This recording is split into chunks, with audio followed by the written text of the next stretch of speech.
வணக்கம் நண்பர்களே, விஜயபிரேக் பேசுகிறேன். எனக்கு பிடித்த சுய முன்னேற்ற எழுத்தாளர்களில் மிக முக்கியமானவர் நெப்போலியன் ஹில். நெப்போலியன் ஹில் போன்ற மனிதர்களுக்கு எந்த ஒரு அறிமுகம் தேவையில்லைன்னு நினைக்கிறேன்.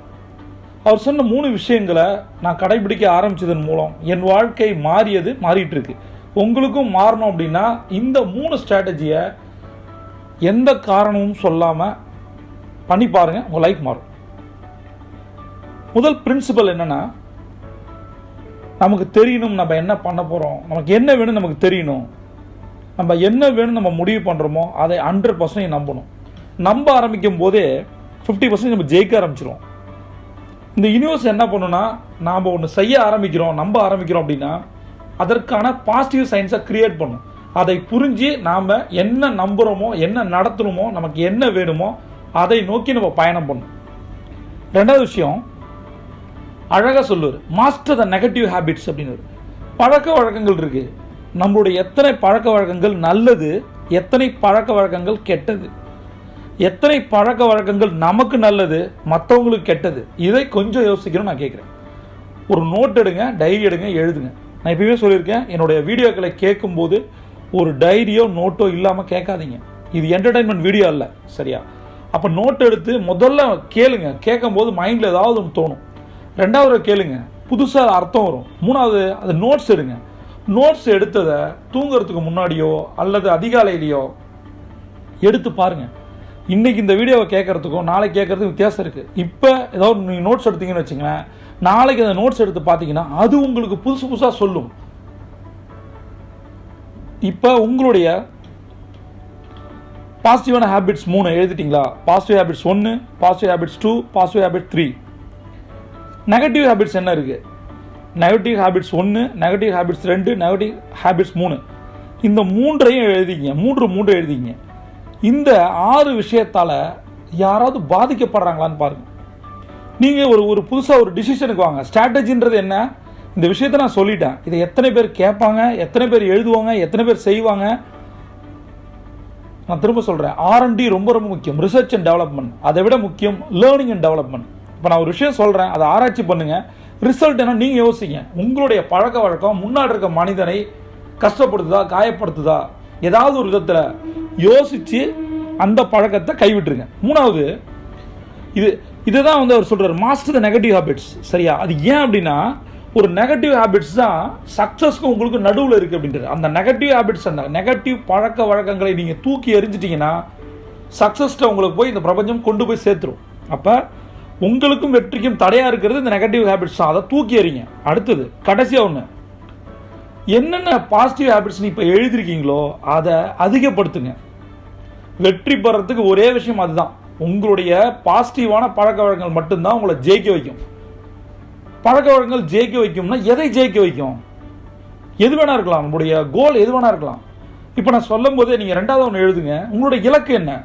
முதல் பாயிண்ட் என்ன சொன்னார் நெப்போலியன்? உங்களுக்கு என்ன வேணுமோ, என்ன வேணும்னு நமக்கு தெரியுமா? நம்ம மைண்டுக்கு தெரியணும், அந்த பிரபஞ்சத்துக்கு தெரியணும். சரி, இந்த மைண்ட் இந்த யூனிவர்ஸை கனெக்ட் பண்ணணும். அதுக்காக கேட்குறேன். இப்போ என்ன பண்ணுங்க, உங்களுடைய கோல்ஸை எழுதுங்க. அந்த கோல் எதுவாக இருக்கலாம்? எல்லாரும் எதிர்பார்க்குற மாதிரி பணமாக இருக்கலாம், பொருளாக இருக்கலாம், காராக இருக்கலாம், ஃபாரின் ட்ரிப்பாக இருக்கலாம், ஜுவல்லாக இருக்கலாம், எது வேணா இருக்கலாம். ஆனால் நான் என்ன சொல்கிறேன்னா, ஒரு சில விஷயங்களை கோலாக நீங்கள் வைங்க. இன்னிலேருந்து புதுசாக அதை எழுதுங்களேன். எனக்கு நல்ல ஹெல்த் இருக்கணும், அதை எழுதுங்களேன். ஏன் அதை எழுதக்கூடாது? இது நம்ம யோசிக்கிறோமா? ஏன்னா ஹெல்த் இல்லைன்னா எதுவுமே இல்லை.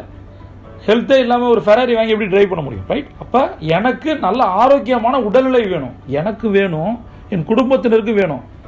ஆரோக்கியமான உடல்நிலை வேணும்னா நம்ம காலைல எழுந்து வாக்கிங் போகணும்னு வச்சுப்போம். நாம் போகலன்னா நம்ம குடும்பம் போகுமா?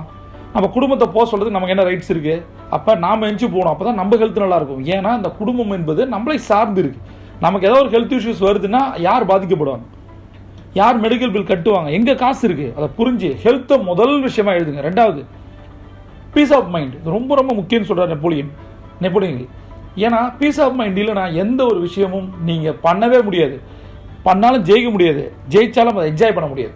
ரைட்டா? அப்போ மைண்டு பீஸ்ஃபுல்லாக இருந்தால் தான் நிறைய புதுசாக இனோவேஷன் ஐடியாலாம் வரும், ஸ்ட்ராட்டஜிலாம் வரும். அதை வைத்து நீங்கள் ஜெயிக்க முடியும். இந்த பீஸ் ஆஃப் மைண்ட் இருந்துருச்சுன்னா உங்களுக்கு கடனை அடைக்க முடியும், பணத்தை கொண்டு வர முடியும், மற்றவங்களை சந்தோஷமாக வச்சுக்க முடியும். அப்போ நமக்கு தேவை என்ன? ஃபஸ்ட்டு ஹெல்த், 2வது பீஸ் ஆஃப் மைண்டு, 3வது இதெல்லாம் வரணும்னா என்ன பண்ணணும்? மூணாவது மிக அழகாக ஒரு விஷயத்த சொல்கிறாரு, அதை நீங்கள் கடைபிடிக்கணும். பாசிட்டிவ் மென்டல் ஆட்டிடியூட் வேணுங்கிறது. அதுனா பாசிட்டிவ் மென்டல் ஆட்டிடியூட். ஆட்டிடியூட்ன்றது மனோபாவம், மைண்டு உங்களுக்கு தெரியும். அந்த மைண்டு, அந்த பாசிட்டிவான மென்டல் ஆட்டிடியூடு, மைண்ட் செட், அந்த மைண்டோடைய ஆட்டிடியூட் எப்படி இருக்கணுமா? பாசிட்டிவாக இருக்கணுமா? சரி, இதை ஒற்றை வார்த்தையில் நம்ம சொல்லிட்டோம். நிறைய பேர் என்கிட்ட கேட்டிருக்காங்க, பாசிட்டிவ் மென்டல் ஆட்டிடியூட்னா என்ன, அதுக்கு என்ன சார் பண்ணணும்னா? சிம்பிள் லாஜிக் ஒன்றும் இல்லை. நான் 3 ஸ்ட்ராட்டஜி நான் சொல்லிக்கிறேன். நெப்போலியன் ஹில்லுடைய வார்த்தைகளை நான் படிக்கும்போது நான் வெறுமனே கடந்துட மாட்டேன், ஏதாவது ஒன்று பண்ணி பார்க்கணும்ல. அதுதான் என் குருவோட முன்னாடி உட்காரும் போது இந்த விஷயங்கள் எதுவுமே எனக்கு தெரியாது. அதான் சொன்னேன், ஒரு மிகப்பெரிய கடனோட உயிருள்ள பணமாக போய் உட்காந்துன்னும் போது எனக்கு தேவை பணமாக இருந்தது. நான் உயிர் வாழணும், செத்துறக்கூடாது, இந்த கடன் பிரச்சனையோட சூசைட் பண்ணிக்கூடாது. அதுக்கு என்ன பண்ணும், என்னை காப்பாற்றுமான்னு உட்காரும் போது தான் அவங்க சொன்ன விஷயங்கள் நிறைய புதுசாக இருந்தது. இப்போ நான் என்னென்னலாம் இந்த யூடியூப்பில் சொல்கிறனோ அது எல்லாமே என் குரு சொல்லி கொடுத்தது. எனக்கு செல்ஃப் டாக்னா என்னென்ன தெரியாது, அஃபர்மேஷனா என்னென்ன தெரியாது, கிராட்டிடியூட்னா என்னென்னு தெரியாது. யோசிச்சு பாருங்கள், நான் நினச்சிட்டு இருக்கேன், நான் படிச்சிருக்கேன், நான் வந்து ஒரு பெரிய பதவியில் இருந்திருக்கேன், எனக்கு இவ்வளோ பிஸ்னஸ் இருக்குது. ஒன்று தெரிஞ்சுங்க, ஒரு பெரிய குருவோட, ஒரு அறிவார்ந்த ஒரு குரு முன்னாடி, குருனாலே அறிவார்ந்த குரு தான், அன்பார்ந்த குரு தான், ஆற்றான குரு தான். குரு முன்னாடி போய் உட்காரும் போது தான் நாம் நம்மளோட உண்மை நிலை தெரியும். கடவுள் நம்மளை இந்த பிரபஞ்சம் அனுப்புறதே குருக்கிட்ட எதுக்குன்னா நம்ம யாருன்னு காட்டுறது தான். இப்போ நம்ம புத்திசாலி நினச்சிருக்கோம், அறிவாளி ஒருத்தர் முன்னாடி போய் உட்காரும் போது நம்மளோட முட்டாள்தனம் தெரியும் இல்லையா? சில சூழ்நிலைக்கு நம்ம அதை உணர்ந்திருப்போம். நம்ம எதை ப்ளஸ்ஸாக நினைக்கிறோமோ, நம்ம அழகுன்னு நினச்சிருப்போம், செல்வாக்குன்னு நினச்சிருப்போம், பணக்காரன் நினச்சிருப்போம். எல்லாத்துக்கும் இந்த பிரபஞ்சம் தலையிலே ஒரு அடி அடிக்கும், டமால்னு. அது மாதிரி என் குரு முன்னாடி போய் உட்காரும் போது எனக்கு ஒன்று புரிஞ்சுது, எனக்கு ஒன்றுமே தெரியாது அப்படின்னு. அதை கற்றுக்கிறதுக்கு ஒரு வாய்ப்பு தான் நான் பட்ட கடன்கள். என் வாழ்க்கையை பற்ற புரிதல், ஒன்று பணத்தை பற்றி, இன்னொன்று மனிதர்களை பற்றி புரிஞ்சுக்கிறதுக்கு தான் கடவுள் எனக்கு கடனை கொடுத்தார். கடனோட என் குரு முன்னாடி போய் உட்காரும் போது அவங்க சொன்ன விஷயங்கள் புதுசாக இருந்தது. அப்போ தான் இந்த விஷயத்தை நான் கற்றுக்கிட்டேன். Mental attitude, positive mental attitude வரணும்னா என்ன பண்ணணும்? நிறைய பேர், நான் வந்து ப்ராக்டிக்கலாக சொல்கிறேன் பாருங்க, நிறைய பேர் ஏதாவது ஒன்று அச்சீவ் பண்ணணும்னு நினைப்பாங்க. இந்த மாதிரி ஒரு மோட்டிவேஷன் ஸ்பீச், இந்த ஆடியோ, வீடியோ, இமேஜ், கோட்ஸ் தான் கேட்கும்போது பெருசாக அச்சீவ் பண்ண நினைப்பாங்க. ஒரே நாளில் நடக்கும்னு நினைப்பாங்க, உடனே நடக்கும்னு நினைப்பாங்க. யோசிச்சு பாருங்க, இது மாதிரி ஒரு ஃபீலிங்கோட நீங்கள் காலையில் போறீங்கன்னா நைட்டு எல்லாமே மாறிடுமா? நம்ம சில நேரத்தில் டீம் ஒர்க்கில் இருப்போம், நீங்கள் அக்ரெசிவாக இருப்பீங்க, நீங்கள் எனர்ஜெட்டிக்காக இருப்பீங்க, ஆனால் உங்கள் டீம் இருக்குமா? நீங்கள் ஒரு நாளில் மாறிடுவீங்க, இதை கேட்டு மாறிடுவீங்க, அதிகாலையில் கோல்டன் அவர் உட்காந்து செஞ்சு மாறிடுவீங்க, மெடிடேஷன் பண்ணி மாறிடுவீங்க, அஃபர்மேஷன் சொல்லி மாறிடுவீங்க, செல்ஃப் டாக் சொல்லி மாறிடுவீங்க, எதுனே நீங்கள் மாறிடுவீங்க.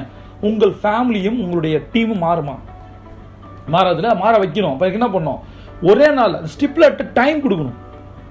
காலைல எந்திரிச்சு நம்ம செய்கிறோம் அப்படின்னா இதுக்கான டைம் இருக்குது, அதனோட டைமை ஃபிக்ஸ் பண்ணுங்க. ரைட், அது என்ன பண்ணணும்னா ஒவ்வொரு டாஸ்க்குக்கும் எவ்வளோ டைம் கொடுக்கணும் அதை முதல்ல முடிவு பண்ணுங்க. சின்ன சின்ன குட்டி டாஸ்க்காக எடுத்தோடனே, இப்போ உங்களுக்கு ஒரு 10 லட்சம் கடன் இருந்துச்சுன்னா கடனை அடைக்க முடியும். அதுக்கு என்ன பண்ணணும்? 10 லட்சம் கடனை ஒரு மாதம் அடைக்க முடியுமா? 10 மாதம்னு வச்சிங்களேன், அப்போ ஒரு மாதம் 1 லட்ச ரூபா, ஒரு நாளைக்கு 3500 ரூபா தான். இதை நம்ம சம்பாதிக்க ஆரம்பித்தோன்னா ஒரு நாளைக்கு 3500, 2000, 3000 இப்படி வரும்போது உங்களுக்கு நம்பிக்கை வரும். கடனை நினச்சி பயந்துட்டோம், கடைக்காரனை நினச்சி பயந்துட்டோம் அப்படின்னா நம்ம டே டு டே ஆக்டிவிட்டியே பண்ண முடியாது.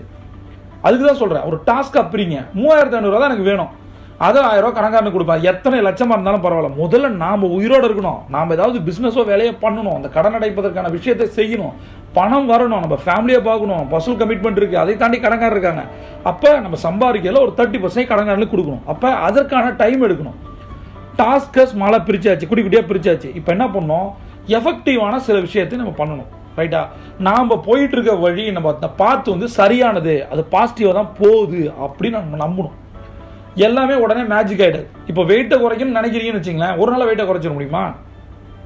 யோசிச்சு பாருங்க, லாஜிக் இருக்குல்ல. அப்போ அதுக்கு வாக்கிங் போகணும், அதுக்கான டயட் எடுத்துக்கணும், வேற என்ன பண்ணணுமோ அதை பண்ணணும்.